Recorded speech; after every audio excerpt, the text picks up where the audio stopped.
Good morning and welcome to another edition of The Aftermath on Tab Radio Racing and Sport. This is where we cover off on the highlights and lowlights of racing and sport over the past 24 hours. If you missed any of the action on Saturday, we will have every angle covered.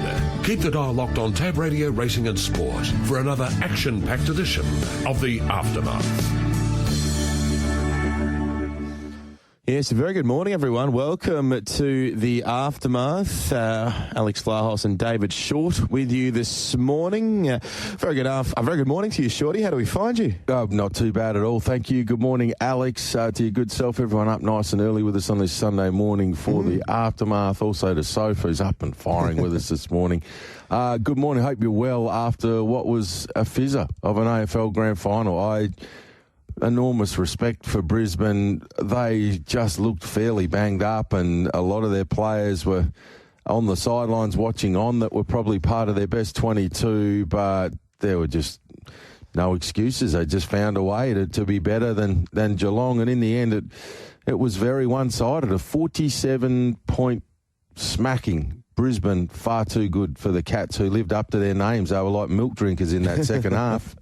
Gee, that was disappointing. We were talking off air, and we sort of thought if it was going to go that way, you'd probably think it was Geelong who were the ones that were going to pull away in that second half. But all credit to Brisbane. I mean, when you look back on it, it tied at half-time, but they missed some gilt-edged chances, didn't they, in that first half? I think the free kicks was 17-4 in favour of the Cats.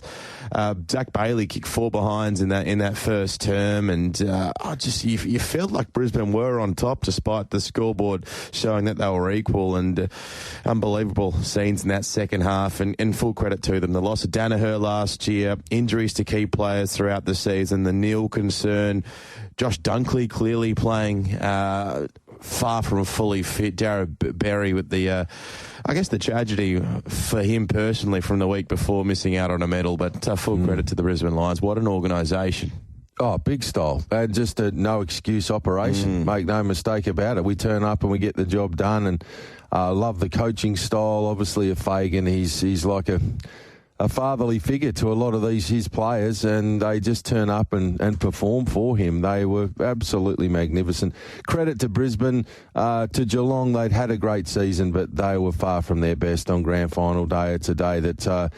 I love the way that Dangerfield spoke post-game. He gave enormous credit to Brisbane. He was very, very, very circumspect. He was disappointed clearly on what his team had produced, but he was very quick to heap praise on the opposition on the day. And I think he was deserving in doing so, because Brisbane were just on the second half. We're just at a different level to what the Cats were able to deliver. I think out of this, obviously back-to-back Norm Smith medals for Will Ashcroft. This young man has got an incredible future in the game, and I can't now see any world where Brisbane aren't set for a period of sustained dominance of the competition. So they've got at least 5 of their best 22 that weren't in that side yesterday playing. They include Sam Draper and Oscar Allen into the outfit.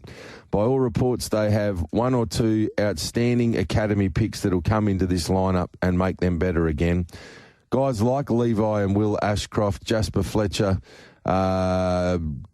Also, you sort of look down back a little bit, and Bailey and Rayner are still mid-20s. McGluggage is only, I think, 27. Dunkley's still only 26, 27. Playing to a high level. Wilmot down back, excellent footballer. Plenty more to give. Up front, Morris is going to be a star. Charlie Cameron's had a poor season, but he bobbed up when required in the big game. So just enormous credit to Brisbane. I had a horror day punt-wise. I'd set myself up beautifully with a bunch of different bets that we'd been talking about on Tuesday Drive, Alex, and had some great options at really good prices. Zach Bailey was the one, around 81. We had a nice bet with him, and it was looking pretty good. Flip it 6-3 instead of 3-6, and he's probably got the medal around his neck. I thought it was a leading chance before they named him. I don't think he got many votes. No, he didn't. But I thought 3 goals, 6. But I'm okay with that for the mere fact that, when you get these chances and you just kick point after point, you probably don't deserve the medal. Cool. He's had 9 shots on goal, but... let's say 7-2, 6-3, even 5-4 probably gets him the medal. But, man, bring your kicking boots. Exactly. Give us a chance. Just give us a sniff, Alex. I tell you what, Shorty, I mean, I love the father-son rule, but, gee, if you get the right father-son, isn't it paying dividends in the last few years? The Ashcrofts, Fletcher yesterday, Dacos, of course, Collingwood, Tommy Hawkins for Geelong in 22 was a father-son, Jack Viney, I think you go back to 21. If you get the right father-sons, you're figuring it the right part of the year. Well, particularly under the current regime and the rule set that's there. But I think that is set to change over the next few years. And you know what that is?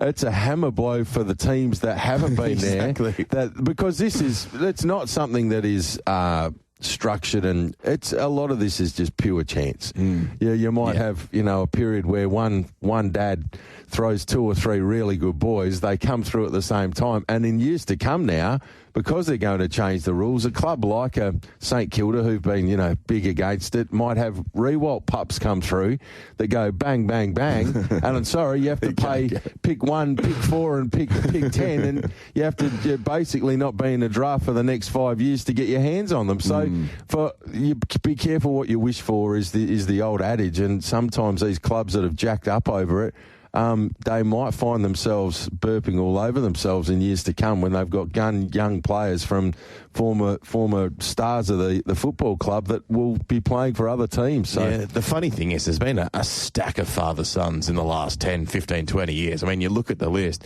and most clubs have got ample father-sons over the journey. It's just luck of the draw. As you said, the offspring of the Dacos, or Peter Dacos, obviously got the genes, and they've got 2 unbelievable talents. Likewise, the Ashcrofts from Marcus Ashcroft. It's a bit of luck of the draw, but you look at the list, and there's a stack there that have been selected under that regime. Yeah, he's the Redute's choice of his time, isn't he? Or the Wooten Bassett of modern sort of horse breeding is Peter Dacos. But we'll wait and see. Hats off, though, to Brisbane. At the end of it, what's been a great AFL season? I know there's been drama with umpiring and different issues. I love the game as much now as I've ever loved it. And a lot of people, yesterday potting Snoop Dogg, that was watered down Snoop Dogg. I've been to 3 or 4 of his concerts, Alex, and yesterday watching that, it was like they'd wheeled him out onto Sesame Street. Honestly, the band, like the dancing music and the bands in the man, it was like I felt for the guy, because that is not his standard wheel out. I still think, that's not my type of music, but I still thought it was good. I enjoyed it. It was okay. It was a show.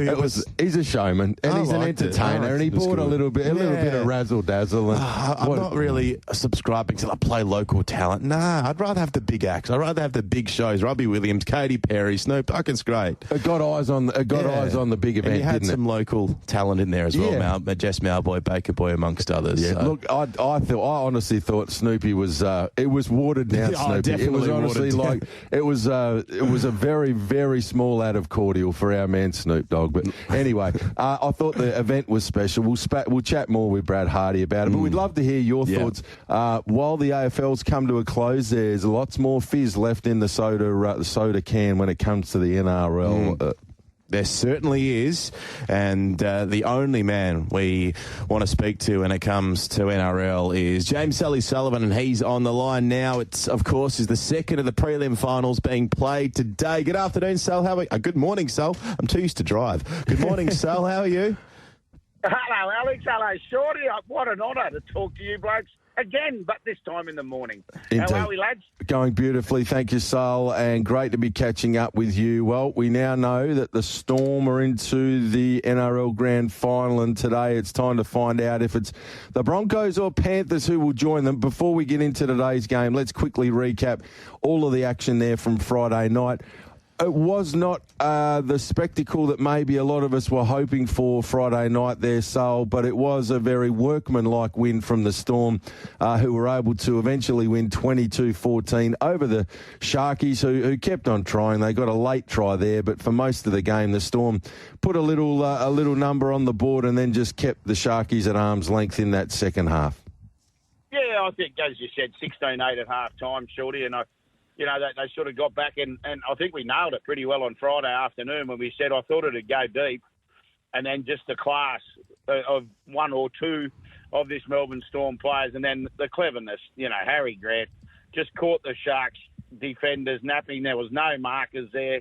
he just went, bang, thank you very much. I'll take the opportunity. They go up the left edge, and Xavier Coates scores in the corner that sealed the deal. Basically, as you said, Earor scored at the back end, right in the last. They didn't even take the conversion, which was very unusual. It wasn't in the 80th minute, but yeah, they did what they had to do, and that's 6 tries, in 11 years, and it's quite incredible when you talk about, I just heard you boys talking about the Brisbane Lions, as a club, and also Geelong, both, just how strong they've been, this Melbourne Storm side. Do it again, and I'm looking. I'll tell you, the big story was Jerome Hughes, wasn't he? Coming out, broken arm. But he's played 20 minutes in the last 8 weeks with the dislocated shoulder and the broken arm, and scores in the 15th minute. You could just see. But as I said, Pappenhausen, another try scorer, Will Warbrick, Xavier Coates. It's class right across the line. Cronulla have done well. But they just ran out of troops on Friday night.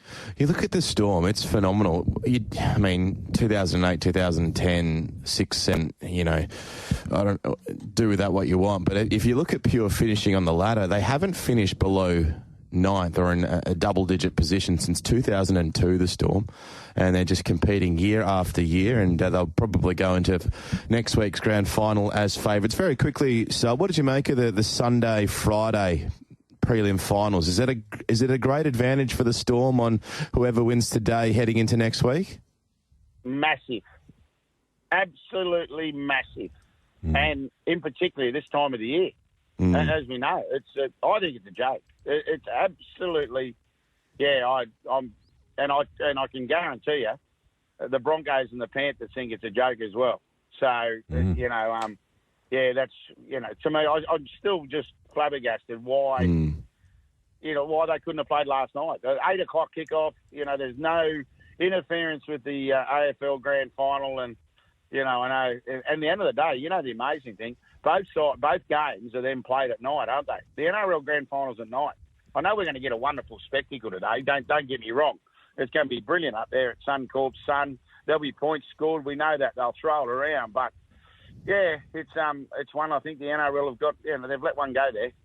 Interesting to see how the fixturing did pan out there. They could have gone the Thursday, Friday, the Friday, Saturday, however they want to even it up. As it turned out, though, it was Brisbane who played the later of the Geelong v Brisbane in the build-up to the game. It was Brisbane who'd had to play a bunch of weeks in a row while Geelong had the rest for a couple of weeks. Didn't matter. Made zero difference when you get. And Sul, I think the good coaches don't allow it to seep into the mindset of the players. They really don't. I think they just go, you know what, whatever we're dealt, we turn up. We're an anywhere, anytime operation. And Penrith, to be fair to them, they have lived to that mantra now for a very, very significant period of time. So, I think good clubs only have to hear one player mention it, and it gets shut down and say, "Hey, that means nothing. It is what it is. We're in a privileged situation to be one of the last 2 or 3 sides left in this competition." We've earned the right to be here now. If we're going to let something small like that, a day's break or a night's sleep, not in your own bed, be the difference between winning or losing, you don't deserve to win a title. You've got to be mentally tougher than that. No, that's true. That's true. And as you said, we'll get the opportunity to see this afternoon which one does obviously come into the next week's grand final a little bit. No, I won't say underdone because, as you said, Shorty, they know how to rest up. Big time. They just recover. It's that time of the year. They probably wouldn't touch a footy till Wednesday anyway after today's game. And so we're talking about blokes that back up from Wednesday in a state of origin where they have great big cannons thrown at them basically for, 80 minutes. 2 days later, they cruise up fresh, ready to go for a club game. These guys they are some of the most underrated athletes on the planet, these guys that go around in the NRL. The punishment that they receive day in, day out, and then never mind waiting a week or 2 weeks to front up and play your next game. They are there 48 hours later. Let's go, boys. We go again. I just love the heart and the way these guys go about it. Let's get into today's prelim final, Sul. And it's much anticipated. Brisbane, so good to this point of the finals campaign, but there's a great big stumbling block. That big Black Panther that is starting to roar up the other end of the park from them. It's 168 the Panthers, 215 the Broncos. The Lions at 2.5. Total points 48.5. let's go through your game predictions. Yeah, you're right. It is that big Black Panther, as you said, and we know what they've done. You know, it's amazing. They've won 14 finals games in a row. They're looking to go, as I said to you boys on Friday, that magic word 6, looking to go into their 6th grand final. And it'd be quite amazing to think that it started so long ago, and it was the Storm there they played in that first one. So that's a big thing. This Broncos side, though, they were beaten in 23, of course, by the Panthers, and they welcome back some experience today, though. Reynolds will come into the side, which is obviously a lot of experience, but does that work as well with Reece Walsh? That's the key. And Ezra Marm's going to come off the bench. We know with the Panthers, they'll be unchanged. They've got that record. What did we say the other day? 26 rounds, day games since Nathan Cleary's lost one in the day. Which, you know, that goes back to 2019. Oh, that's ridiculous. Jeez, that's not a good omen for the Broncos. Well, I don't think they worry about omens. I really do mean, I think Pat Carrigan's a big loss, and I think Billy Walters has been unsung because the run Reece Walsh has had the last 6 weeks has been incredible. Just put my hand up, okay, let me go. The mistakes have fallen away a little bit, but, you know, obviously no Billy Walters there as well. So there's 2 big losses. And you talked about the stability, Shorty, just then about the Penrith side. That's one thing they have got.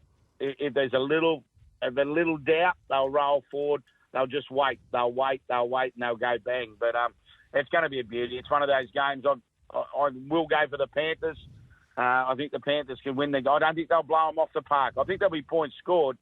But whatever the Panthers do, I think the Broncos will go, let's go, let's have a crack. That's the way Reece Walsh and that back line plays. So, but as I said, 2 big outs. The Carrigan suspension and Billy Walters out. So Panthers 1-12, $3.30, mate. I'm pretty happy with that. I think that's the way we'll roll with it. I like in the same game combos. I'm going to go Isaac Tungor to score any time, Panthers to win at $4.60. Now, if we go Isaac to score a try any time, we might as well go the first one. $17. Let's have a go. $17, Isaac Tungor. Yep. T-A-G. It's T-A-G-O, but it's pronounced Tungor. Yep. There we go. Tungor to score any time, Panthers to win, and then you can just throw in Tungor to score first up as well at $17. So where does this Panthers team rate? If they are able to even win today and feature in another grand final, that's 6 in a row. We know they've won 4 premierships in a row, looking for their 5th. Are they the greatest outfit ever seen in the NRL and ARL? Since 1998, they would be, since the modern era. Yep. I would say that now, and some people might go, "Oh no," but let's be totally honest. No one's ever won 4 in a row in it since 1998. Of course, the Dragons way back in the 60s did, but we're talking about the modern era, and it comes back to what Shorty was just saying earlier. But I'm just looking at a brick wall, and that's what reminded me, Shorty, when you were saying the way they get up and they go and keep going, and obviously Origin involved in it all as well. But yeah, mate, as a franchise, I think the Penrith Panthers are the greatest in the modern era. Yeah, I think their record speaks for itself, doesn't it? Really, anybody that's got any arguments, just go and have a look at how many cups they've got on show there in the foyer. What team rivals them then, going back pre the modern era? Oh, St George. Yeah, the St George Dragons way back in the 60s. What did they win? 12, 13 in a row? Oh, is that right? Yeah. Jeez. Yeah. So, Isn't that a record? Isn't that a record? Alex is just about fallen off his chair there, Sul, when you mentioned the 12 or 13. It's a mighty performance and just a complete domination of the competition through that particular generation. Just quickly, boys, so the market to win overall from here, Storm that are obviously in the grandy now, they're $1.87. Penrith, if you're thinking they're winning today and then you think they can knock off the Storm, well, probably better off taking the $3.25 today than waiting till you get sort of a flip of the coin job next week. And likewise, the Broncos, they're $4.50 from here to win it all. So that's where it sits to win the title outright. And Sully's already touched on a couple of those markets today where we're teaming up with Isaac Tungor. But if you'd like to be involved there, Tab Touch have got a pile of other markets on the big game today. It's 5 minutes past 2 that it will be getting underway. First try scorer betting Carapani's there at $9.50. Jesse Arthur's at $10. Reece Walsh at 10. Selwyn Cobbo at 10. Dean Mariner is there as a $10 chance as well. Whereas up the other end of the ground, Brian To'o at $8. He's one of my favourite athletes, Brian To'o. It's one of the great names in world sport right now. So Paul Alamotti's there at 8. Then we're out to Thomas Jenkins at 10. And one that a soul throughout the course of the year, anytime try scorer. This man's been pretty good to us, Casey McLean. Can he jump over the line at some point today for us, Sol? Oh, my word, he can. Casey has been good. I switched centres today, and this is the first time I've done that. And I know there'll be a lot of Brisbane fans listening as well. Now they'll be saying, Sully, don't forget us. Katoni Staggs, I think he's about $2.45 try any time. He's a play for the Broncos supporters, but he'll be up against McLean, so that'll be a good clash because Katoni Staggs has been in good nick the last 4 weeks for the Broncos. So maybe that's another little option there. But the three I'm concentrating on. But you're right about young Casey McLean. He's had a breakout year this year. Absolutely. Sol, we love talking NRL with you. You've been spectacular right throughout the course of this season. I won't be here next week, so I think it'll be Brad and Marty's back. So on behalf of myself and everybody tuned in, thank you for an incredible year, not just for your insight and your love and your passion that you've brought, but gee, you found an absolute stack of winners for our listeners throughout the course of this season. And the thing I love most about it, win, lose or draw, you deliver it with some of the biggest heart and the great passion that you do for the game. I know that the Bears are coming in, and I've already... So exciting. It's so exciting here in the West, and I've made an impassioned plea to anybody from that particular franchise to reach out and make sure there's a role here for you, because what you've done for the sport here in WA is unprecedented. We'd love to have you back here in the West full time, Sol, to be honest with you. So thank you for all of your amazing work throughout the course of this season. Enjoy the NRL prelim tomorrow, and I'm sure we'll hear from you next week with the boys on the Sports Daily, and then in the build-up to the big NRL Grand Final next Sunday right here on the Aftermath. Go well, mate. Yeah, thanks, Shorty. Thanks for your kind words, mate, and enjoy the break. And Alex, just let's keep pumping some winners, eh? Oh, yeah, well, you've been doing that of late. Thanks, Sal. Always love having a chat, mate. Echo those sentiments. Enjoy the prelim today. Stay safe, boys. See you, mate. See you, Sal. Thanks for that, Sal. Now, just Perth Bears, speaking of them, they announced their first major sponsor this week, Budget Direct, a multi-million-dollar deal, I believe. I think they're going to be a sleeve sponsor, so that's good news. So well on the road to them making their debut in 2027. The Retrovision text line, anything coming through, or are they just all Sunday saviours, Shorty? Stacks of Sundays. I'm telling you, for early on a Sunday morning there are an absolute truckload of Sunday savers. Also, let's go. We've got a couple here. Hi, Alex, Shorty, Brad and Soph. I would suspect the negative feedback for Snoop Dogg would have, on the whole, come from old school AFL supporters.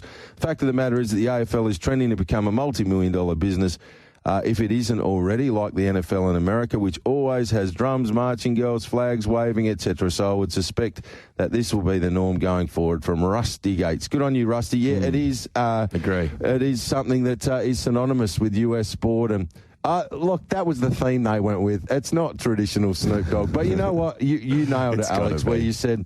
some people, I was listening to the SEN broadcast because I was still doing some work with a race that was on yesterday, and relying on them. So I watched Snoop live and then listened to, I think Adam Simpson was one and Jared Healy, and I was expecting them to give it, how they said, out of 10, what would you give it?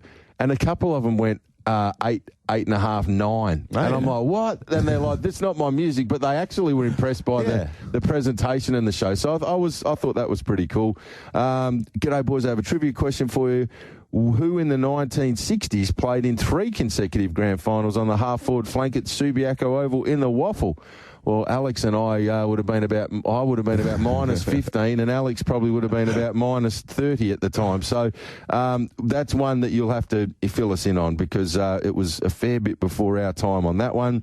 Good morning, guys and Soph. Eagles haven't had many father-sons coming through the club. Dean Kemp has 2 sons, and both have chosen to play other sports. One plays basketball and the other water polo, Lisa from Ellenbrook. Well, Lisa, I'm coming off the Colts grand final that I watched last week, and Drew Banfield had two boys playing in that particular game that looked like being well above average footballers, I'd suggest, heading forward.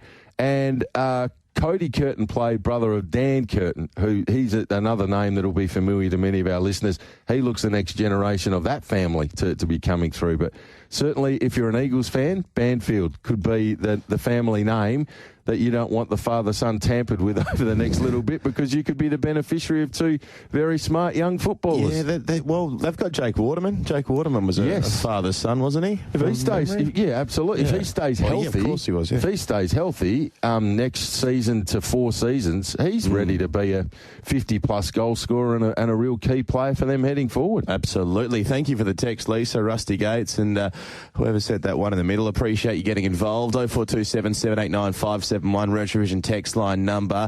Send them through. Get your Sunday saviours in to 4-leg multi. Might see if Shortte can throw one out in the second hour as well. Find a winner for our Sunday afternoon. Quick ad break, and Chris Nelson on the other side. Racing and sport from different angles. You're listening to The Aftermath on Tab Radio Racing and Sport. All right, 23 minutes to 7 o'clock. Time to go east. Chris Nelson about to join us. Racetrack, Ralphy, not too far away as well, as we cover off on what's been a huge weekend of racing, Shorty. And Chris joins us now. Good morning, Chris. How do we find you this Sunday morning? Going really well. Good morning to you, Alex. Good morning to you, Shorty, on this tough day for Geelong supporters. Huh? Oh, to put it mildly, they were pretty disappointing there yesterday in that second half. Didn't give a yelp, did they? As Shorty said a moment ago, milk drinkers, and I think that's a pretty fair way to put it. They didn't show too much fight in that. They lived up to their name, Chris, didn't they? They lived up to their name. In the second half, they played like cats, mate. They were eating the whiskers and they were drinking out of the milk bottle. It was very ordinary, and I'm sure they'd be happy to admit that. They're a lot better than what they played in that second half of the grand final. Hey, but that's what's, I mean, I hate to say it, but it's become a bit of a theme in these grand finals. Other than that Brisbane-Collingwood grand final, there's been a lot of very one-sided contests in recent years.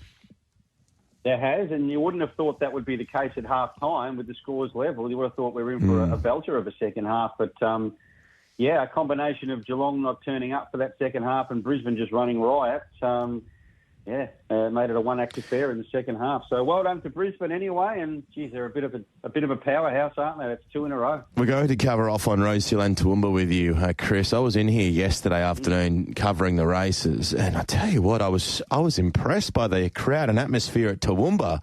My goodness, it rivaled, from the TV, it rivaled bloody Moonee Valley on Friday night. It was a real party. Huge crowd. It was absolutely chockers. But anyway, let's focus in on Rosehill first of all. Some good racing there yesterday, of course, headlined by the Golden Rose. But we'll kick it off race number 6, Marhoona.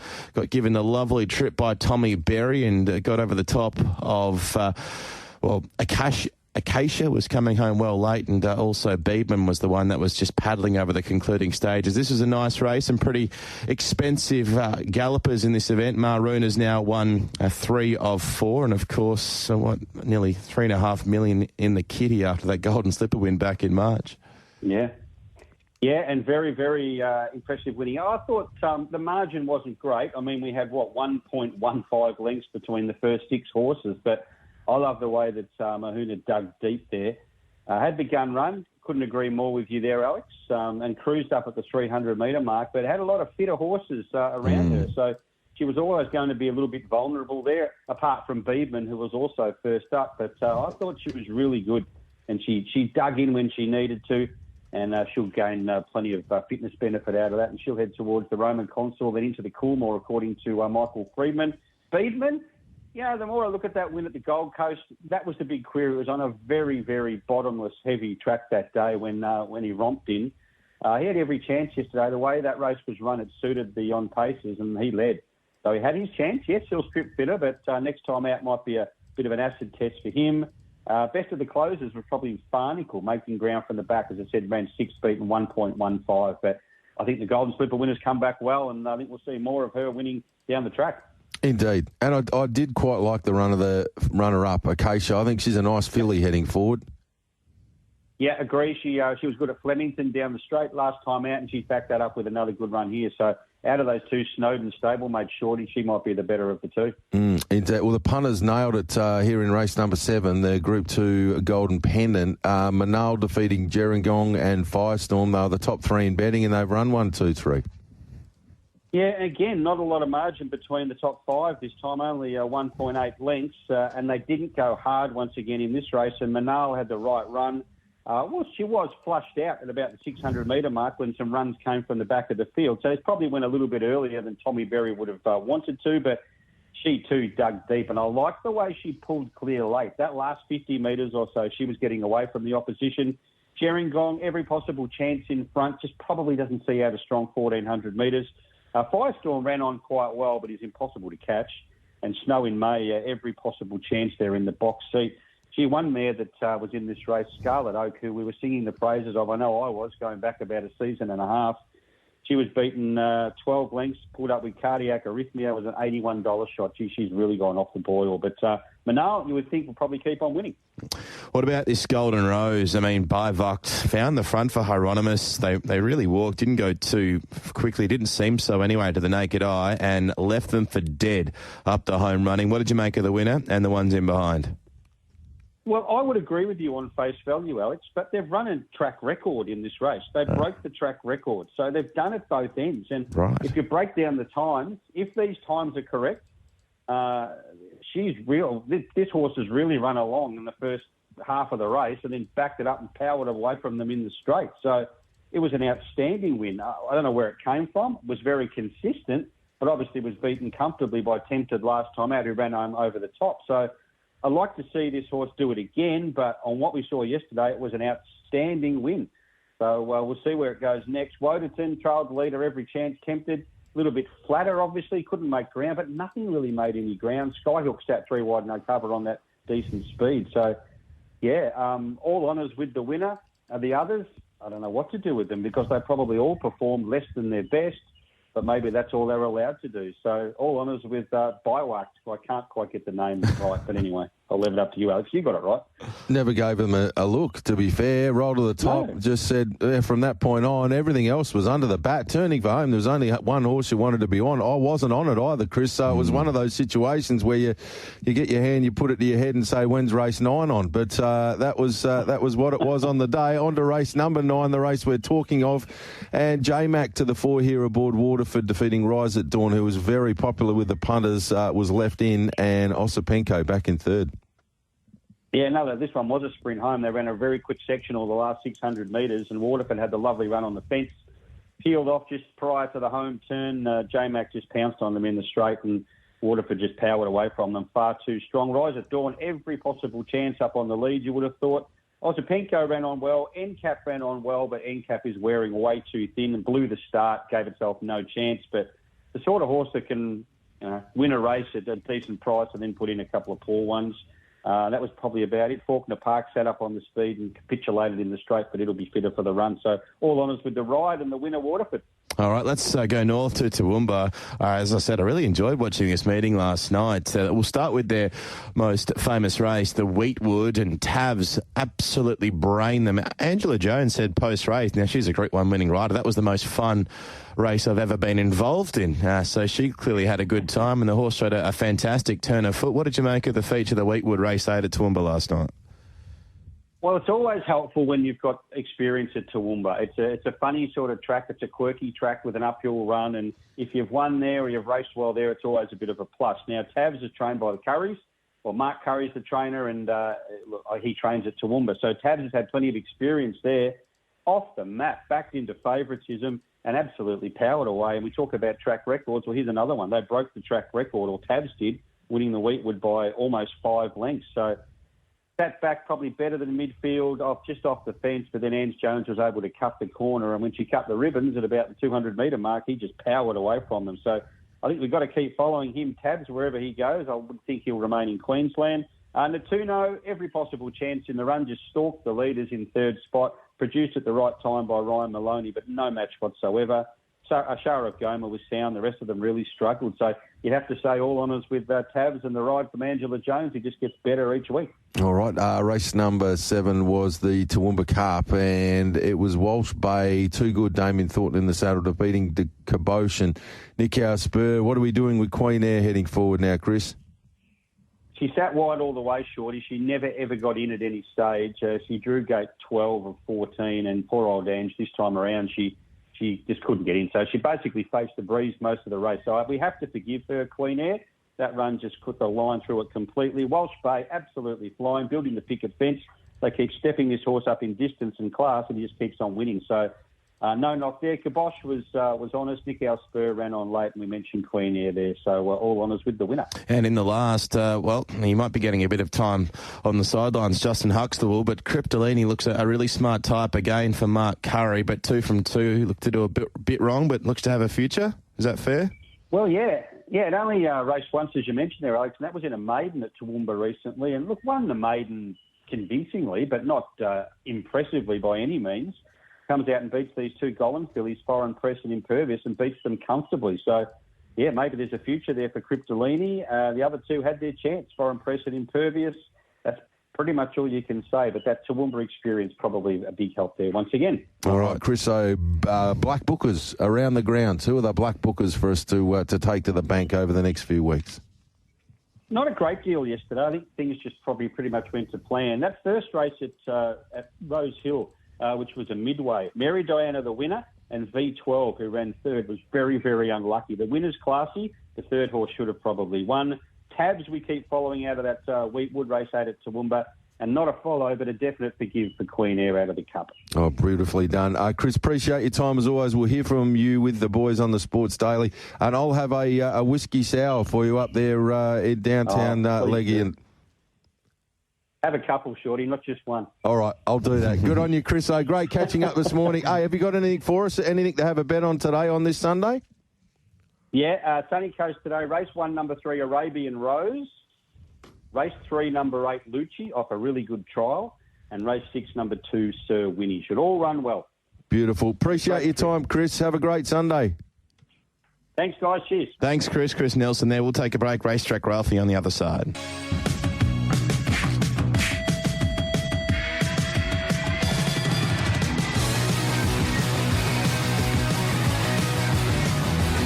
All right, 10 minutes to 7 o'clock. It's been a big weekend of racing. We've touched on Sydney. It was massive at the Valley on Friday night. And, of course, Group 3 racing at Sandown yesterday. Racetrack Ralphy joins us now to cover it all off. Good afternoon. Oh, done it again. Good morning, Ralphy. How are you? I'm too used to the drive show. Morning, Shorty. Hello, Ralphy. Great to be with you. And, yeah, that's okay. Forgive Alex. He's used to doing the drive stuff. So he's doing a big job to be in here on a Sunday morning at this hour. Ralphy, we had result after result thrown up for the bookmakers there Friday night at Moonee Valley. The actual surface itself seemed to be relatively fair. Horses were coming from all sorts of different spots, but they were coming in without names for a fair portion of the evening. Well, they were. I mean, the starting point is, and we've only got a couple more meetings to go anyway, but when Moonee Valley, the rail's out 3 metres, you've got about 3 good lanes to work with. Right, so if you're in the wrong spot, you're out of play or nearly out of play. So you just had to factor that in. And look, I've got to say, I was tried to work around a couple of favourites, but there were just too many that got up without names that made it Connie a little bit too hard, Shorty. That is a fair point you raised, Ralphy. $20,210 if you were clever enough to reach your hand into the particular jackpot drawer and go with 10, 5, 7 and 9. Anyway, there were nonetheless 8 winners, and the challenge, I guess, out of the meeting is what do we do with the form out of the program? Let's talk through raw black bookers, because we've got 2 meetings we kind of want to juggle here. We'll handball across and you can take us through who we jot into our black book out of the Moonee Valley card there on Friday night, which it must be said was in front of a very healthy crowd. Oh, absolutely. It's oh, my goodness. Don't get me started on what they're doing in the Valley. So, race 1, Sunshine in My Pocket, just put the big circle around that. 1,400, Flemington, maybe Caulfield, but, oh, dear me, is it in for a big prep.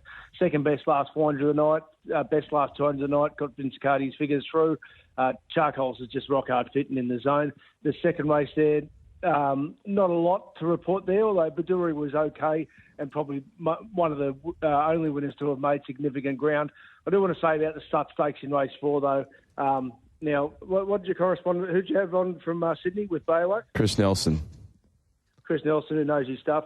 I've got the figures through there. That's the new superstar of Australian racing. We're not going to see him for long, but tell you what, the Everest isn't over. So these horses at West of Swindon, like in the Stud Stakes, they will be beaten a furlong when the Sydney Colts come down. So well done there. But oh my goodness me, what Baywak did, and the others would second, third, and fourth would all smash these. So that makes it a very hard form line to follow. But from race 5, for the fillies, Point Barrow, this was a nice old coma job, Shorty. I was in the corner rocking it. Point Barrow not only should have won, but the Freedman stable's on fire. So really for your punters over there, particularly those about to tune into the Melbourne Spring Carnival, what Sam and Anthony Freeman have got going now is pretty special, and this will be winning a good race. I don't know if we'll get to the 1,000 guineas in time. It's only Caulfield Cup Day, so maybe it's a runaway. And there was a horse that's going to run very well in the 1,000 guineas running at Sandown that we'll get to. But Point Barrow was a remarkable run. I think Memo wins without the interference, but doesn't mean the stewards did the wrong thing dismissing it, if that makes sense, because I think the actual interference probably didn't cost it as much as the margin, but if it didn't get the interference, it gets a cleaner run through. So that was probably the difference, but it's a nice horse. Memo, and Snow Mercy obviously is on the way up, but Point Barrow is the one to really take away from that race. Excellent. All right, what about, let's get on to the 2 features. Pride of Jenny, what a remarkable return. Didn't the crowd lift for her? And then Charm Stone settled in a really striking spot. Great ride from Blake Shinner, second Group 1, first up for the mare. Yeah, spot on. They're so exciting. So the punters are a funny lot, aren't we? All of us. Do you want to take $1.40 on a horse that's had a colic setback? I saw your tweet. And the reality was at Pride of Jenny, she's not going to find her best all time. Well, I'll be staggered if she does. But what she did at Caulfield last prep was still pretty good. And when she was going to get a soft lead, and she got a soft lead, so this is what I really want to explain through the figures, that she went 6 to 10 lengths slower than she normally does. And first 800 metres. Good luck beating her from there. So Treasure the Moment has run enormous, absolutely enormous. Has conceded 6 lengths to her at the 800, and was just not going to win from that because Pride of Jenny wasn't going overly quick early. So Pride of Jenny's run well. I thought her Group 1 days were behind her, but I reckon if they freshen her up and go to the Empire Rose on Derby Day, she'll probably win. But Treasure the Moment is absolutely set to explode from this. This was the perfect bridging run. Obviously, as I said, little setback there, and was so good in the Memsey. Now she can really explode. And I wouldn't be writing off Tom Kitten because that run was enormous. And as I said, I've got such great respect for what the Freeman boys are doing, even though he's run fourth because of that mid-race move. It was just phenomenal what he did. So Tom Kitten's ready to run a bold race, and I dare say the might and power on Caulfield Guineas Day. So this race will really set up the spring for a lot of different ways, but don't write off Treasure the Moment on that. Pride of Jenny had it absolutely perfectly her way, but she can win an Empire Rose if they go to that. All right, and in the Group 1 Manikato Stakes, it was Charm Stone, Barrakiel, runner-up, Magic Time back there in third, and the much-touted Lady Shenandoah had to be content with fourth. Yeah, and now I'm more convinced than ever now I've seen the figures that Lady Shenandoah, this was the perfect tweener run. She's going to explode in the Everest now. Will she be good enough in the Everest with Baywak and Kaying Rising and so forth, and Briasa, the stablemate Jolly Starts? It's just going to be such an amazing race, the Everest. But she's going to run to her absolute best off this. This was the perfect run because they actually, for a sprint race, went pretty slow in that first 400. They all found their positions, and then the heats come on. So under that circumstance, with the rail out when the track's firm, you want to be drawn low and up on speed. So Charm Stone is a good mare, and the Price Kent stable is so good at having him ready to come first up and ready to play. So with a perfect run, she's run to her absolute best. Barrakiel, I think Barrakiel is probably actually the disappointing run, if that makes sense, out of all these, because on Cox Bay last year his figures were better than this. Magic Time was sound for Sydney, but and I wouldn't be writing off Amina at all. I think they'll find the right race with her, even though she was drawn low and in the perfect spot back in the field. But I would definitely say Lady Shenandoah is going to run a bold race in the Everest. All right, there we go. That wraps up the Valley for Friday night. We went, of course, to Sandown Hillside for Saturday racing. The Group 3 Sandown Stakes was the feature the Group 2 1,000 Guineas, arguably the feature alongside the Sandown Stakes. But what were the Black Bookers out of the program, Ralphie? Yeah, well, certainly with the two features there, Ole Dancer was just an absolute coma job if you were on her, and she was beaten an eyelash, but that was the perfect run for the 1,000 Guineas. Could not have done any more. They clearly were riding her for the 1,000 Guineas in mind. She was there to win yesterday, but when there was a mid-race move around her, she just got shuffled back. It probably cost her a couple of lengths, and she could not have done much more under the circumstances there. So I think I like Dancer's going to run a bold race in the 1,000 Guineas. Let's see what comes down from Sydney. And in the Sandown Stakes, gee, the Turak's going to be strong because Rupert Clark was so strong last week. But Evaporate and Transatlantic, they both looked the dominant horses on paper. I only had the two in the quaddie, and there was nose between them. Evaporate's run well, perfect ride, but Transatlantic is going to run a bold race in the Turak as well. If you missed the last race, watching the footy, where there was just a tearaway leader, it was just unsustainable. So a horse like Cadmus can probably win from a Black Book perspective. And also, I should add, earlier in the day there as well, Aleppo Pine, the stable got that going well after it overdid. Oh, sorry.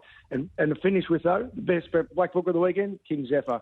It's a star, absolute star, King Zephyr. Yeah, it was another magnificent performance there yesterday. Ralphie, watching the race live, did you think that Ole Dancer had maybe got their last hop? Of course I did. Oh, so did I. Jeez, it was coming with some momentum. Jot that into the Black Book, punters. It is ready. It is ready to rock. Ralphie, you'll be in town next week with our great mate Dane Swan up there on the goldfields. They are absolutely tearing at the lids. They can't wait to get you guys up there. It's going to be a hell of a lunch. Oh, we've got the mouth guard in. Absolutely can't wait. It'll be very politically correct, so hopefully no one's taking it. I'm sure you will. Ralphie, you've been a lead as always. Enjoy the remainder of your weekend. racetrackralphie.com.au for all of the latest. We're off to the news.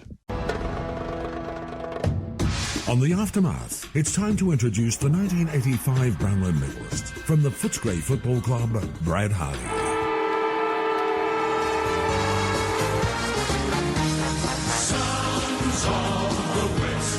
Introducing the boy from Hilton, the AFL guru, Brad Hardie. Oh, yes, a stack to get through after yesterday's grand final. It was such an engaging first half, but it was a rampant Brisbane Lions who ran away with their second consecutive AFL premiership in the second half. A big, big win, and there's not too many people happier about it than Brad Hardie. He's been big on the Lions, and they pulled through for him yesterday. Good morning to you, Brad. How are you going? Good morning, Little Russian Greek, Alex Vlahos, and good morning, Shortte. Hello, Sophie. Hello there, Bradley. Nice to be catching up with you. Let's break it down. This was a game that we're really looking forward to. Two sides. Geelong had been really well rested. They had a soft run into the finals. They took care of business against Brisbane in week one of the finals in commanding fashion. Other than Tom Stewart being on the sidelines, there were no excuses for Geelong. On the flip side, Brisbane looked like they might be just stumbling into the grand final. They had no favours on the way through. They had to work particularly hard to win all three of their finals to make the grand final. They had a number of players that had question marks on them in regards to their health and fitness going in. It was level at half-time, and then Brisbane, who realistically, when you look at what they had to deal with going in, you might have excused for fading away in the second half. It went the complete opposite way. Brisbane dropped the hammer and Geelong couldn't go with them.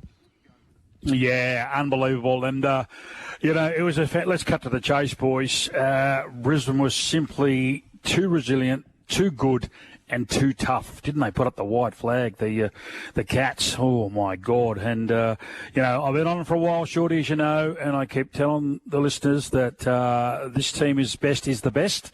They are very resilient. We've touched on them on a number of occasions. They are tough.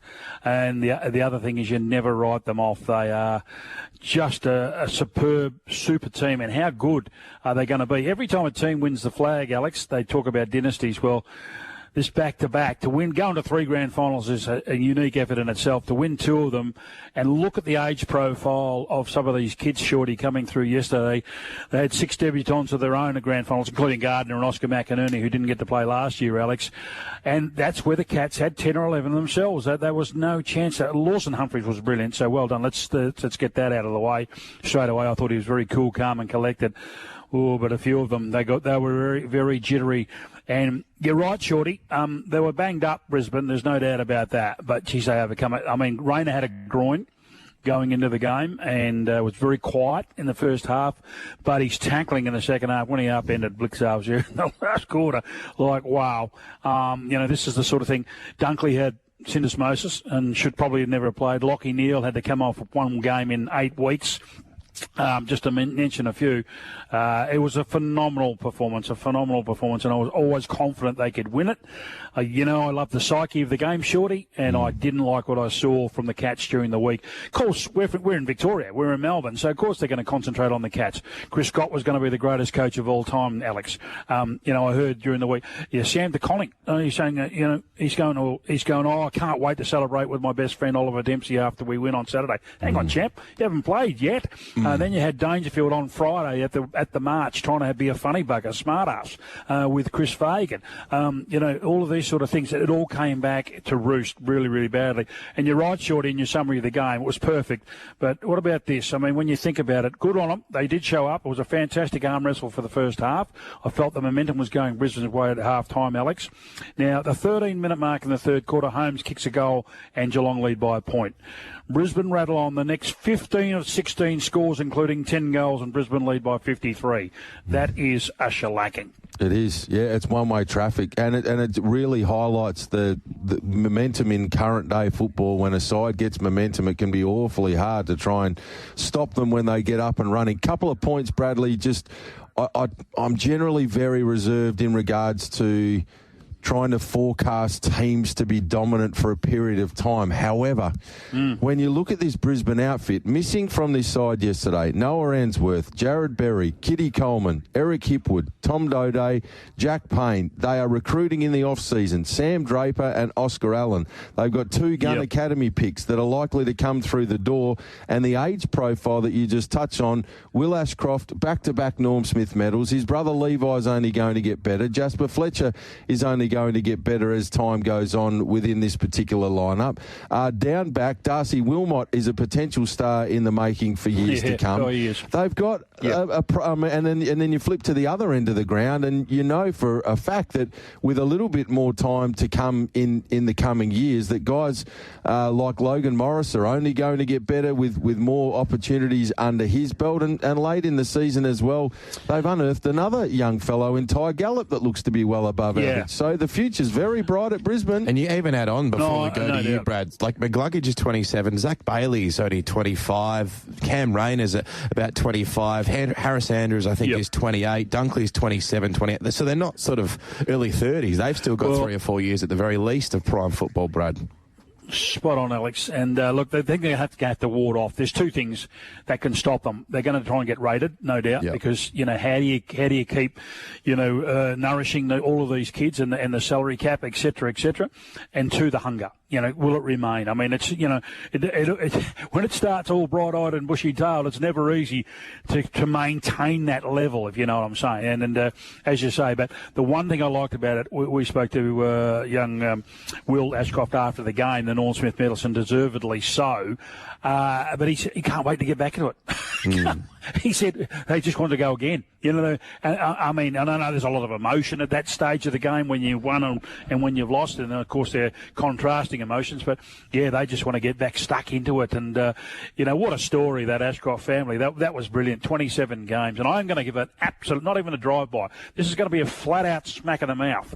I mean, Nathan Buckley and Eddie Betts didn't recognise Levi Ashcroft in the best 5 of the NAB Rising Star. Seriously, what game are you watching?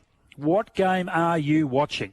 27 games, Alex. You've broken in to the premiership team, the reigning premiership team in the quasi-midfield, average 20 disposals plus, absolutely killed it. and couldn't find a spot on them for the top 5 setting. And you wonder why people want to argue the toss about whether they should take the voting off the umpires and give it to somebody in the stands, because that is their example right there of an incompetence at the highest order. I don't think they've had a year full of they're going to get too much praise. The All-Australian selectors, Bradley, there's been a Brownlow medalist that wasn't deemed good enough to be in that All-Australian outfit. They've had now, when you have a look at what was happening there with the voting on the Rising Star, it comes out and plays in a grand final. Yeah, no, I just think surely they've got enough time to get it right. You would have thought, I'm sure there's a little bit of chaff. There'd be a brown paper bag there somewhere, Bradley, making sure that these people are being reimbursed for their time, I would have thought. Oh, unbelievable. I said it during the week with the boys on the breakfast, Alex. Nick Dacos, 32. Bontempelli, 25. Sarong, 25. Rao, 39. That's the Brownlow votes on the interchange for the All-Australian team. I mean, what game are they watching? I mean, the umpires come under a lot of criticism, Shorty, for, and of course there's going to be anomalies. It's been going on. Lee Matthews kicked 11 goals in a game in 1978 and didn't get a vote. Greg Williams had 44. It happens. We get that. But seriously, I mean, there is no way known that you can take it out of the umpire's hands. It's their award. I know we're digressing a little bit, but, but most of the time they pretty much get it right.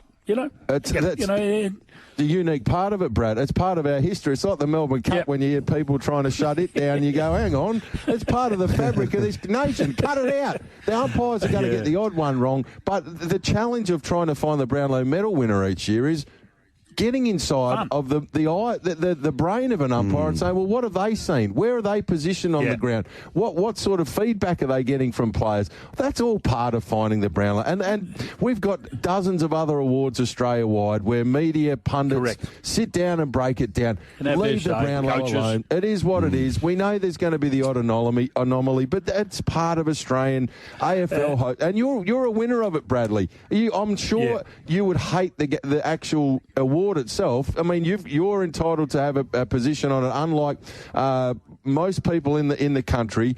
Would you be disappointed if they changed the way they went about how they picked the Brownlow medal? 1,000,000%. 1,000,000%. Can we help them? Absolutely. But don't take it off them. There's a lot that goes into it. I assure you of that. I mean, some of the greatest players unfortunately haven't won month, and I understand that. But the word fairest comes into it as well. You know what I mean? And there are reasons for that. So if you're a chipper, a chirper, and you argue and you Wayne Carey, and that was Wayne's biggest downfall. That he just non-stop carped the umpires. Well, people get the tom tits, and they say, well, no, we're not going to give you a vote, mate. You might be bloody good, but we're not going to cop that week in, week out, and that's what happens. And now we've got the microphones, these days on umpires. Well, that sort of quelled a little bit. But it still goes on. So, I'm with you, Shorty. Just leave it as it is. And I know we digressed there, Alex, but it had to be said because it's bloody annoying. It's dominated a lot over here all week. And Rao was a fantastic winner. Did he get a few extras? 100%. I agree. But, that's the way it goes. I agree with what you say. I'd just like to see a little bit less midfield. I mean, how Jesse Hogan gets 7 goals, doesn't get a vote. I'd love to see a bit more of it. It's always going to be a mids award, a bit more love for the defenders and the forwards, I would have thought. Oh, well, and that's why yesterday, even though it's subjective, Alex, it's out of the umpire's hands yesterday. That was 5, and don't start me on the people they selected. But anyway, just ridiculous. And one other thing I want to say, I'm absolutely embarrassed. I have my run-ins with the West Coast Eagles and Fremantle along the way, but I am absolutely filthy. The Dom Sheed was in Melbourne yesterday, was not invited, not included in the Parade of Champions retiring around the ground yesterday. What? In the what back of the happened there? cards. Jeremy McGovern, and there was 6 girls in there. And that's all fine for the AFLW. Mate, they've been playing 5 minutes. He's created that is simply not good enough. One of the magical grand final moments in the history of the sport, Bradley, slotting that goal late against Collingwood. That's a magic moment that will remain in the game. Whether you're a West Coast fan or not, that is a moment in a grand final that will be special forever. Surely there's a spot in the back of one of those cars that he can at least get the opportunity to wave goodbye in front of that big crowd and give the man the credit he deserves. Incredible oversight. I cannot believe it. And as I say, all four of the girls to be playing AFLW and continue on and trying to carve a niche. They've got no history at the moment, So, but to have a half a dozen in riding around, I just don't get it. Inclusivity gone mad. Just get another car. Just get another car. Yeah. Somebody, you get one of the. Ring up your mate that drives around over in Melbourne, Bradley. He would have been happy to jump onto the MCG and do a drive around. I know, unbelievable. And don't get me started on Snoop Dogg either. I mean, it was almost, Alex, it might be a bit more in your wheelhouse than mine and Shorty, but that was just an absolute waste of. It was a great spectacle. No wonder he had 400 baton twirlers and things going on. But I can't dance, and I got more moves than him. I mean, it's unbelievable. It wasn't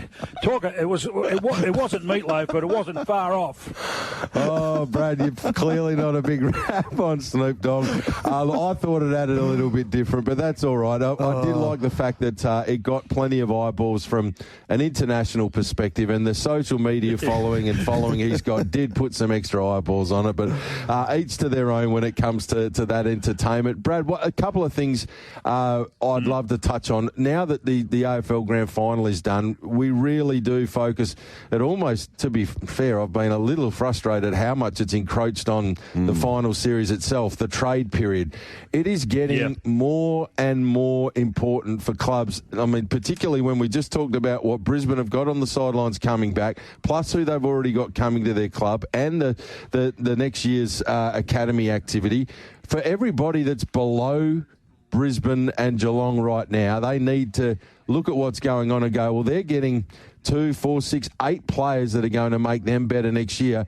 How are we going to get better? This trade period, I think, is going to be one of the most anticipated and exciting for a really long period of time. And for everybody below these two sides that played yesterday, they need to get busy on getting better.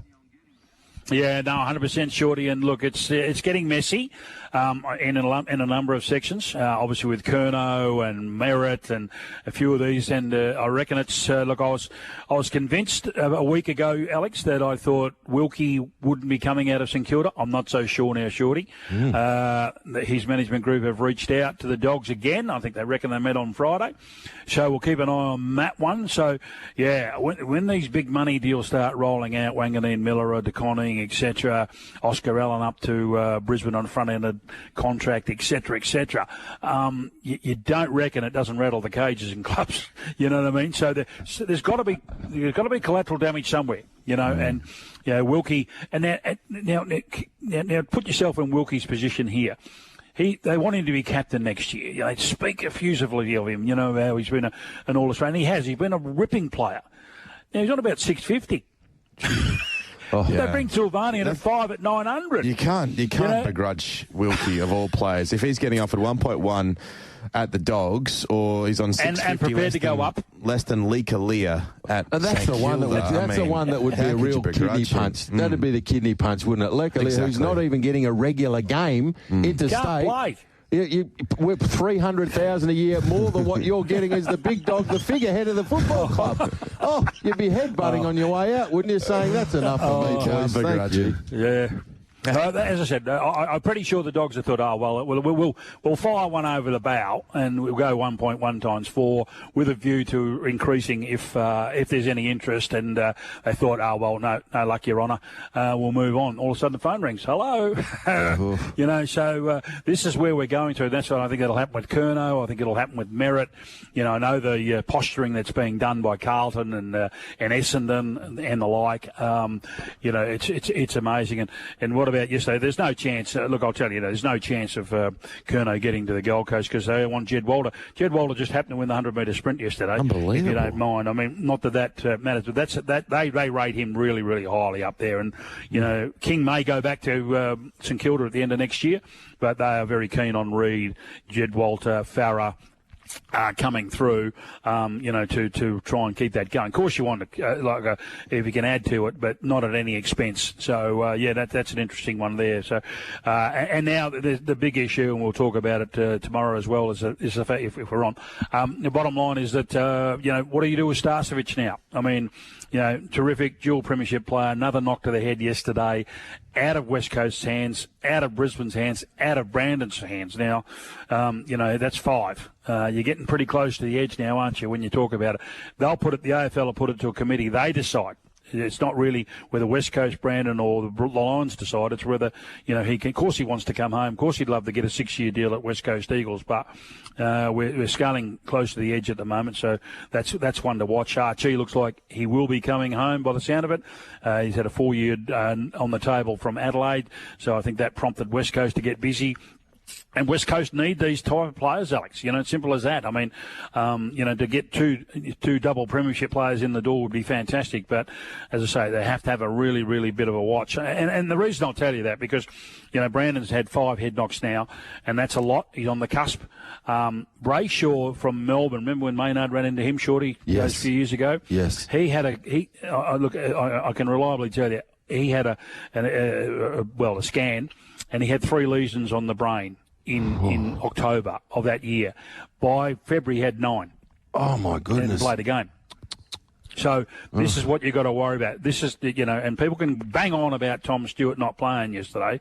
Well, that's why he didn't play yesterday, because that's the rule they've got. That's what they need to impose. If someone pulls a hamstring, bad luck sport, someone gets a head knock, it's a no-brainer. Sorry, pardon the pun. No, they correct. just don't play. Sometimes we need to protect the players from themselves because, at the time they think it's all good. But, Brad, there's a question. I'm not sure if you've been asked much about this over the years, but have you had too many problems post-football career? Have you found yourself at different stages with headaches or any problems from a mental perspective from your time in the game? Did you cop too many heavy knocks? I think we've been punch drunk at the races from time to time. I think we can all relate to that. No, I was very. Look, I had a few along the way, but nothing bad. And look, I understand the guy's going for the money, now, and that's what it is. I see it as a money grab. I mean, if you said to me, Shorty, and probably a dozen other people like us in the same era, Alex, would you play? Would you go through it all again? 100%. I saw Neil Randall on Friday, which was fantastic to catch up with Randy, and and we said the same thing. We're just having a few minutes chat, and the number of bangs in the head that people got over the journey, and you just shook your head and you wanted to get back out there. You didn't want to be hurt. You wanted to go again. And if somebody said, "Here, sign this waiver," because that's the only way you're going to play, your signature would have been on it in a heartbeat. For sure. Hey, yeah, the Brandon Starcevic one's an interesting one. I wouldn't be shocked if he's medically retired. I hope he's not, but before too long, he's missed a large chunk. Wouldn't it be devastating? Gov's the one that comes to mind for me, and Brad Shepherd before that at West Coast. These guys were still playing at such a high level, though. They were such important parts of the football team, and all of a sudden, one knock, one game, but you go from what's on next week, and especially Gov, he's such a durable, tough man, hard man, and it just shows you for him to be able to go straight away, put a handbrake on it. No, life's more important. That big picture perspective is so important, Brad. Yeah, 100%. And look, as I say, hopefully they don't miss out. I mean, everybody loves to earn a quid, and that's obviously the ultimate goal. But you want them, you've got to save them from themselves sometimes. Look at McCartan and a few of those as well from Sydney and St Kilda. Those, you've got to protect them from themselves, Shorty. I'm sorry. I mean, I know it's hard, and it's not ideal, but that's just, they have to. And the AFL, you can understand from their litigious point of view. I mean, they're doing everything they can to ensure themselves against these massive payouts because, not allowing players to go on and play the following week. 12 days is probably not long enough. I think you could have medical experts who come out and say more like 28, 44. But, we've settled on 12, and at the moment it appears to be okay, but unfortunately hit the highlights this week with Tom Stewart missing a grand final. Yeah, well, I haven't done too much post-mortem on Geelong, but I'm wondering where they get to. They've still got some good young talent, but Stewart will be 33 next year, Cameron 33, Blitzarve, Dangerfield, Stanley all over 35, so it'll be interesting to see if they can replenish yet again in the trade period. Well, I just hope, at the moment, they've been a little bit, gracious in defeat. I didn't like Chris Scott coming out yesterday, and wanted to plug the super sub. Well, we all know the sub's going, so that was just a deflection to the highest order. I mean, he's got 2 premierships in the can. They keep playing finals every year. We know all of that. That's all great. So I hope they don't come out. And I hope that they'll probably wheel out Dangerfield with some sort of injury. They'll wheel out. Obviously, Jeremy Cameron with the broken arm. Fair enough. How bad is the break? I mean, it was absolutely it was blanketed anyway early. So, yeah, I just hope we don't get all of these excuses coming out during the week. They had their opportunity, at the 13-minute mark, as I said, when they hit the front, but they got blown off the park, and there'd be a few worries for me going forward, Alex, that, some of them, when the heat really went on, they just weren't there, and that's the proof. They've got to try and recover from that, just as Sydney had to try and do it last year, Shorty, and we know what happened there under Coxie. Coxie did a marvellous job rebuilding them towards the end of the season and finished in a positive, 12-11. But Geelong, sometimes you don't get over this. I mean, it's the second time in a couple of seasons now, and we talk about the Swans. Well, yeah, it's a very dangerous territory, Alex. That's what I'm saying to you, because there's 17 other teams who are going to, including the Lions, who want to try and get better themselves. The other thing is, and that's what Sydney found, is you can find yourself really chasing your tail. So all the sides that didn't make the finals, they're a month ahead of you going into the new season because of the way that you have to still give your players time off and those sorts of things, the corrective bargaining agreement, how that all works these days. And then there's carryover injuries. So Jeremy Cameron now is going to have some injury come out of it. Stewart, there's other players that'll have issues niggles. That'll have little niggles, and by the time they get back, and Errol Goulden's a great example of it with Sydney from last year, that carries over into the next year. Until he returned to the side, Sydney were a shell of themselves. It was only the last sort of 10 weeks when he returned to the side that they recaptured their best. So, yeah, I can understand how that can happen. Well, you got Collingwood, of course. We discussed them at length last week too, Shorty, and you know that now. Where do they go? They're going to go top up again. I can't believe it. I'm just not sure where they are. They're, going forward. I suspect that they might slide a little bit next year, much to the chagrin of the Collingwood supporters listening, because teams like Fremantle, Bulldogs will want to get better. Sydney can improve. So there's 3 that are right on the mat. One was already in, 2 were out. So essentially, historically, it tells you there's 2 changes every year. There was 4 this year. We know there was a 3 or so the year before. So, it's a changing landscape, and you just cannot, if you sit still, so to speak, you're effectively going backwards. And that's what teams like Geelong, Collingwood, and others need to be wary of going forward in 2026. Shorty, before we let you go, Brad, can we get a Sunday saviour for our punters on this Sunday? Sure can. Although I don't need one, but I'm prepared to. I'm prepared to throw the ball at the stumps today, Alex. We're going to Dubbo. I'm a Dubbo and Swan Hill specialist today, Shorty. Dubbo race 8, number 6, Durava. I think it's called. I might have written that down wrong. It's $2.70. It's going for 4 on the bounce. It's flying.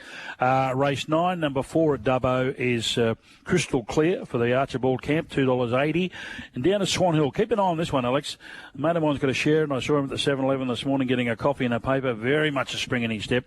Race 8, number 11, Bon Bling. It's only had the 1 start on the all-weather track at Ballarat. It's $6.50 today at Swan Hill. Watch this horse, Shorty. It can really stretch out. So race 8, number 6, Dubbo. Race 9, number 4, Dubbo.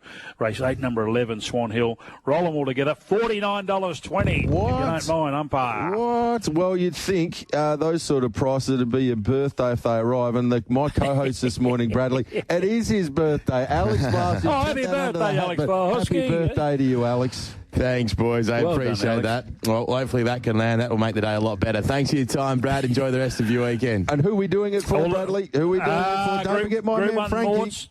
Yeah, I know. Group 1 Mords. Well, it finished yesterday, but I reckon if you nudge him, you'll be right. It's a $500 gift card to be given away from all these big TVs.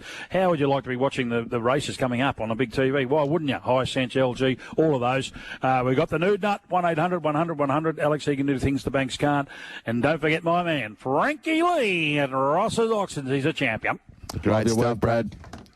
Enjoy the weekend. See you, Brad. Brad Hardie joining us. Mick Kent Jr. next after the win of Charm Stone Friday night in the Manor. A length and a quarter, Sursway, Charmstone, 2 for the back. Lady Shenandoah trying to get going. Magic Timers leaving the fence, followed by Rothfire, Amina Wellback and Payliners. Barrackeel struck the front around the corner. 200 metres to go. Chasing on the outside, though, is Charmstone. Charmstone goes up, takes Barrackeel, and they were followed next in the field by Lady Shenandoah, Magic Time, but it's Charmstone. Charmstone punched out, won it from Barrackeel, Magic Time. Yeah, Charmstone at over $31 on tote on Friday night, taking out the Manikato. Expert ride by Blake Shin, and what a great job by Price and Kent to get this horse in the nick she was in first up, and she blitzed them. She ran straight past Barrackeel, who was on top of a relatively sedate pace. Lady Shenandoah couldn't get into the race. Shorty, all honours to Charmstone. Yeah, it was a stunning performance, really was, and in front of what was a massive crowd. No doubt the camp were absolutely delighted, so looking forward to having a chat to Mick Kent Jr. They continue to knock up with winner after winner. Can't wait to see what they've got to say. And Mick joins us on the line now. Mick Kent Jr. Mick, congratulations. What a night it must have been there on Friday night. And well done to yourself and the team for getting this mare in such fantastic nick first up. Thanks for joining us. Yeah, good morning, gentlemen. Yeah, what a win. Fantastic. It's one thing to win a Sangster, but I think she went to a whole new level winning a hot Manikato by a big margin. So, she's always been a very, very promising mare. You know, she was favourite for a Blue Diamond and favourite for a Coolmore at one point, and we've had to overcome some adversity with her. But, certainly a career best performance. So, very exciting, and she pulled up well, and, it's all very good. Talk to us about that journey then, Mick, because obviously she was in some good races as a younger horse. I remember Damien Lane coming on this radio station. I reckon it was before he rode her in the Atlantic Duel in 23 where she won, and he said, I think that was a listed race. He said, this is a Group 1 horse. But she didn't win for nearly 2 years after that race in the Atlantic Duel. Then she of course, won the Sangster a few months ago and came out and won the Manikato in such emphatic fashion on Friday night. But it must have been extremely rewarding to finally get a couple of Group 1s on the board because this is clearly a mare you've had a high opinion of for a long, long period. Yeah, we don't say it lightly, but we've always thought she was a Group 1 mare. Mick's always said it. You know, she was a $1.55 million filly. Doesn't mean they're fast. But this time, 3 years ago, she actually kicked off in the very first 2-year-old race, the Maribyrnong Trial. She won the Ottawa, which is a 2-year-old fillies race, Group 3 at Flemington during Cup Week. And she was favourite for the Blue Diamond after running after trialling very well in the autumn. And she got quite severe pharyngitis, which is like inflammation of the throat. And consequently, she failed in a Blue Diamond prelude, spelled her, ran a cracker in the Golden Rose, only beaten the length, a bit unlucky on the fence. And she came out with an injury. She had a fragment of bone that popped off her knee, had surgery, came back 6 months later, still wasn't right. She went up with Adam Matthews and did some work in his hyperbaric chamber there, and whether it was the time or that intense process, she came back like a different horse, and we got back on track. We went to the Magic Millions. She ran second, and then we went fresh into the Sangster, and to get that Group 1 was just a huge elation and relief, I suppose. Getting that Group 1 for a filly like her, and she failed in the Goodwood, but this preparation has just been awesome. She has not done, put a foot wrong. She's been perfect the whole way through. Set play to get her ready first up for a crack at the Manikato, and Blake Shin, wow, what a ride by him. It just worked out so well. So cool. He makes good decisions in big races, no doubt about that. And she was already a valuable mare, but she's now even more valuable. You look at her breeding, as you mentioned, what she was purchased for. That pedigree's phenomenal. Now got the Group 1 next to its name. And the other thing I'll say, Moonee Valley's always been a little bit of a horses for courses style venue, and Charmstone does seem to like the place. Well, that's right. Yeah, she's 2 for 2 there, and it all mapped very well for her. There wasn't, I think everything worked out, but she was still very dominant. She ran the fastest last 200 of the whole race, so she was pulling away late, not like she was tiring. but did map well for her. You know, Lady Shenandoah had gate 10. There wasn't a lot of pace in the race, and you know, I think there's no one better in the country at getting horses to leave the gates cleanly.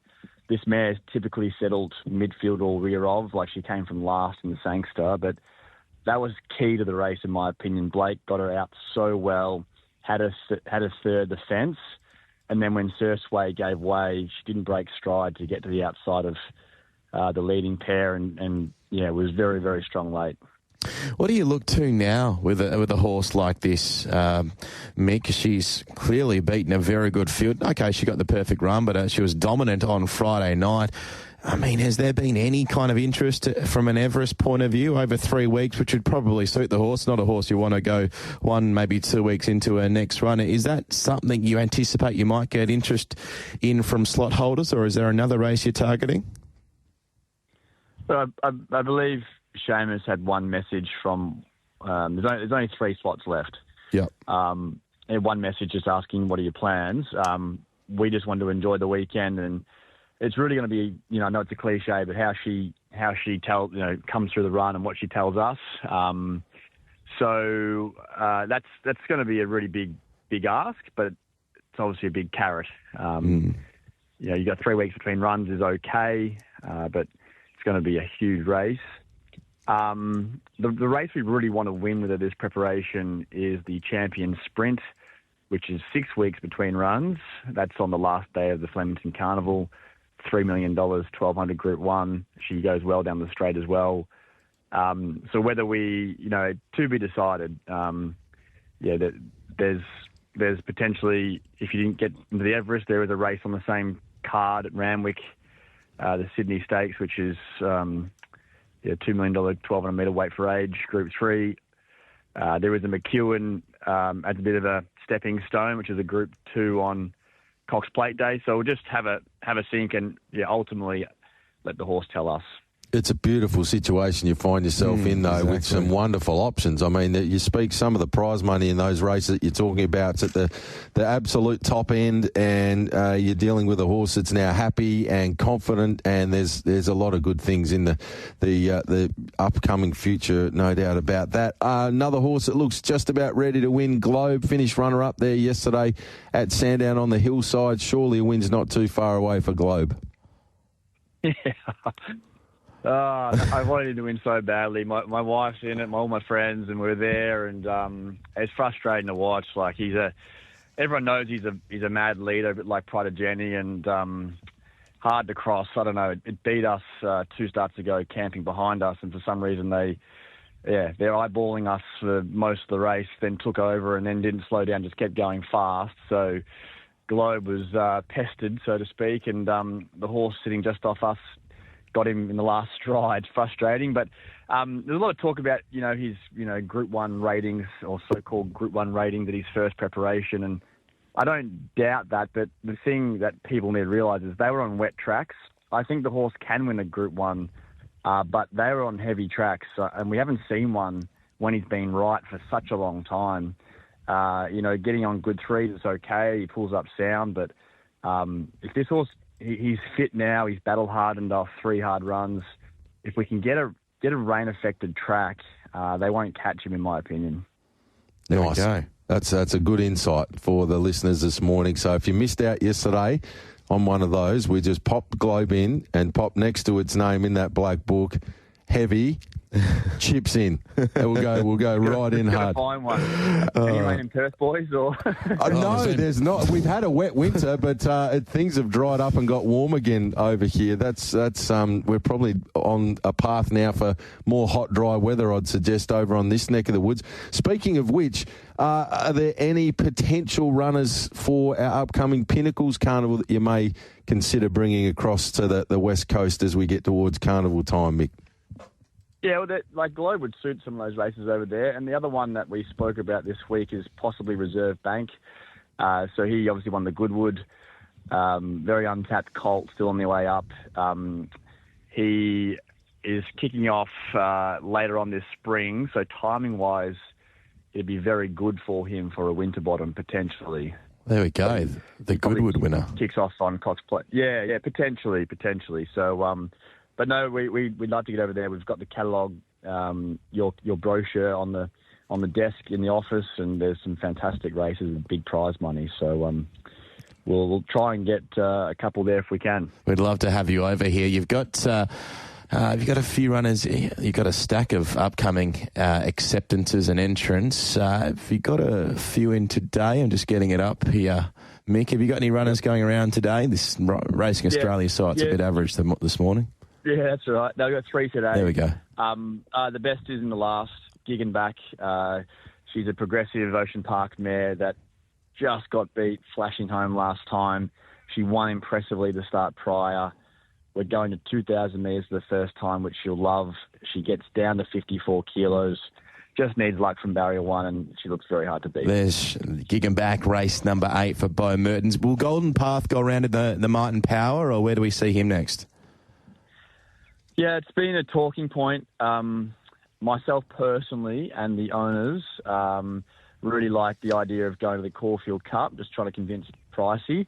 But if that's the case, then I think we'll go around the Turnbull this week, and then the Caulfield Cup. You know, he hasn't been to 2,400, but I think it's his chance to maybe, run really well in a big race.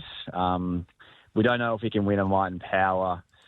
We ran well in the Underwood, but those horses like Sir Delius and Buckaroo, and you might get Treasure of the Moment there, or Aliana, like that. They'll be fitter again, and we don't know if he's up to winning that sort of a race when they're all on their A game. So the Caulfield Cup, I really like. I think he'll enjoy 2,400, and it's a punt, but it's a $5 million punt. Yeah, well, it's certainly one worth having, I reckon. Hey, Mick, big night on Friday night. It's going to get bigger and better for you, I believe, this week with your baby due on Wednesday, mate. So congratulations. Hope it is a wonderful week for yourself and your family. Thanks so much for joining us. Thank you, guys. Thank you. Bye. Thanks, Michael. Mick Ken Jr. joining us. What a week it'll be for Mick. Baby and a Group 1. So exciting. And it must be said, wouldn't it be something if you could bring Reserve Bank or Globe over? We love having these East Coast trainers come and visit the West when our big carnivals are on, and it'd be great to have them as part of the upcoming pinnacles there. And well done on that big win on Friday. Wasn't it a stunning performance? Imagine having a animal in your backyard that somebody spent 1.4 mil on, Alex. You'd barely sleep at night, would you? You'd want to be out there, 1.55. You'd just be at night time thinking, I'll just go and check and make sure that everything's okay out there. It's staggering, actually. I went back not too long ago and looked at the amount of runners or yearlings that sell for over $1 million at these sales. The strike rate is so low for horses that actually go on and do something like a Charmstone has done. Like, it must be like a 1 in 15, 1 in 20 proposition, but I guess those big operations, they just need that one horse to become that $50 million horse, and you're happy. So, or if they go on to be that stallion, that's a success. You can have another 200 cracks at the wickets and miss, but it's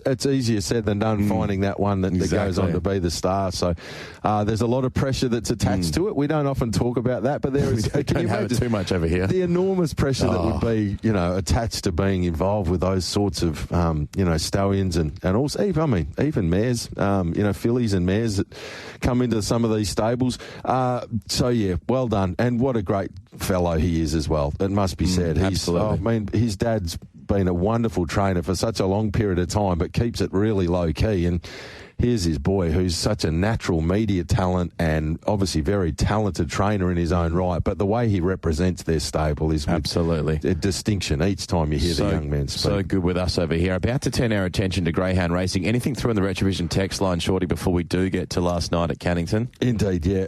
Shout out to your dad as well this morning, Peter Vlahos. Him and I ran a Sunday sports show on 6PR. I reckon it'd be close to 20 years ago. And now I'm working with you on a Sunday morning, different station, but same family. So crazy how it all works out, isn't it?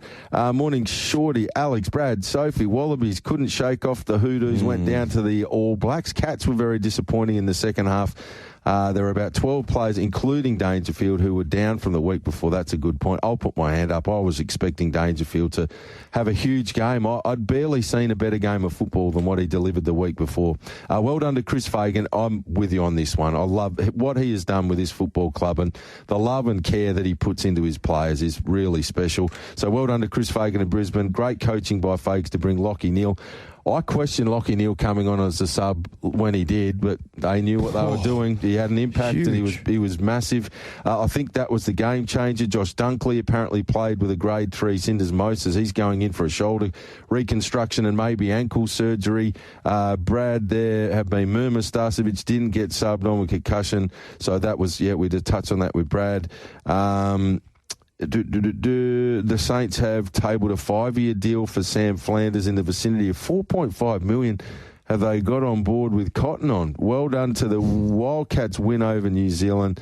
Take care. Enjoy the rest of your day and week. Lisa from Ellenbrook. Good on you, Lisa. Gee, I listen to a lot of sports shows around town, and Lisa contributes to all of them. Good on you, Lisa. Alex. She is one of the true sports lovers. She's like myself. You can't get enough of the talkback style shows, of the different sports shows. So, Lisa, thank you for tuning in with us on this Sunday morning and for all of the different contributions you have on the different shows. You're an absolute ripper. Thank you very much, Lisa. And, certainly well done to the Wildcats. Good to see them get their first win, defeating New Zealand yesterday. And also to the Wallabies. They played a good game. They were certainly within striking distance for much of it, but couldn't get it done against the odds there in New Zealand yesterday. Let's go back. WA Bred Championship last night at Cannington. And it was a bit of a boil over, a small boil over anyway, with Lewis Clay to the fore. And racing, Miss Envy left out well with Timmy Tesler, who's going to carve across and lead easily from our Aussie Salute. Wisebarrow third, fourth was Miss Envy, got bumped at the first corner. It's back mid-pack, so off the back, Timmy Tesler leads by 3 on our Aussie Salute. Then followed by All About Stone, West on Sydney Bezecchi. Well back was Miss Envy and Linguini Manelli, but Timmy Tesler off the back in 18.29, leads by 3 lengths around Aussie Salute. Then followed by Bezecchi and West on Sydney as they straighten, but Timmy Tesler clear for Clay, wins by a length on West on Sydney. Third, our Aussie Salute. All right, well called by Jesse Earnshaw, but West on Sydney needed that luck, was rocketing home late, but Timmy Tesler out in front has really donkey-licked them there, to be fair. That early speed coming to the fore and leads all the way. And Lewis Clay joins us now on the program. Lewis, thanks for joining us and congratulations. A very good morning. Hey, you guys. Yeah, good morning and thanks for having me on. Well done to you, Lewis. Timmy Tesler, he just keeps raising the bar, this fellow. He'd been racing incredibly consistently over the last few months, placings in 4 of its last 5 sort of top-grade events behind Wisebarrow, Miss Envy, Iconic Jet, Linguini Manelli. They were all in that sort of race there last night, but that early speed was the key that Alex just alluded to that set the win up for Timmy. Yeah, it was. Yeah, he's. He tries his hardest every week. He's probably not the fastest dog going around, but he's got the early speed to put him in a lot of races. And yeah, sometimes he gets the luck and he can cling on, and other times they run him down. But he's been racing very consistently, and I can't complain with how he's going. You must have been pretty confident mid-race, had a sizable lead, and you look behind. West on Sydney a long way back. Bezecchi was a long way back. Miss Envy was with the cab catchers. So you must have had a bit of confidence mid-race. I did, a little bit, yeah. I knew that if we could get in front of him, we might have been able to hold him off. That was probably the only one. But all the rest were pretty strong, so I knew I had to catch a big break. I know Paul Stewart said to me, well done, turning for home, and I thought, mate, there's only 4 lengths. They can still pick me up. I'm not very strong. We just held on. So, it was a good thrill. It was a good night because earlier in the program, with the Ryder Cup on at the moment, the golf's been in the news, and Oosthausen was in the news, winning for you in race number 2 there last night. Nice young dog. This was a good win. Yeah, he's been a bit of a surprise for us. We thought he was probably only going to be a sprinter, like real short course dog when he was coming through, and he wasn't trying too hard, so we just kept stepping up in distance, and now he started trying, and he's surprised us all, and he keeps on doing well. Raising the bar. There's more. You only sort of lightly graded at this stage, so you'd think there'd be some more wins in store for this dog as it works its way through the classes. Yeah, I hope so. Yeah, he's another one with early speed, so I've been pretty lucky with a few dogs with early speed lately, and they put themselves in races. They might not be the fastest, but they get out in front, and sometimes they can cling on and pinch a few more races. It's a great asset to have. It really is. It sets, as you said, it can set a lot of wins. I only need a little bit of jamming in behind, and they can be off and gone. You've had good success with Max Capacity throughout the course of its career. There's just been a few little niggles trying to get the dog back up and firing. What's the latest on Max Capacity? We know his best is at a very good level. Yeah, he obviously went really good the week before, but he's pulled up quite sore in mini stopper. So yeah, he's back on the sidelines unfortunately for a little bit. That's a shame. Yeah, but hopefully we can get him back shortly. Yeah. He's got a big motor, hasn't he? It's just a matter of being able to get that continuity into his racing. Yeah, I mean he's got an awesome turn of foot, especially in the longer trips mid race. So he can kind of break him up down there and do his thing. But yeah, it'd just be nice to get some racing into him at the moment. Most definitely. The team in general having a really good run with your team. You'd be really happy with the way that things are ticking over. You've done a huge job in recent times. Yeah, thank you. Yeah, no, it's been really good. It's been nice to have the young ones. This next Torza litter come through, and then Aurora Mayer and all like Max Capacity, Tim and Tezza, they're all about 3 years old now, so they're all in their prime. So it's been fun. It's been very enjoyable to get a few wins on the board. Hey, what about tomorrow, Anniversary Cup final at Northam? Can Dancing Dawn turn the tables on Aston Nero? I'm not sure. We'll see. We'll see what happens. I mean, Aston Nero busted them up pretty good last week. He does have to come from box 8. But yeah, by the time he ran, I don't think any of us will get near him. No, it is going to take a bit of a form reversal for things to flip around. But funnier things have happened in big finals. We do know Cody's had a really good time of it up there at Northam this season. Yeah, he's going super. His whole team is going super.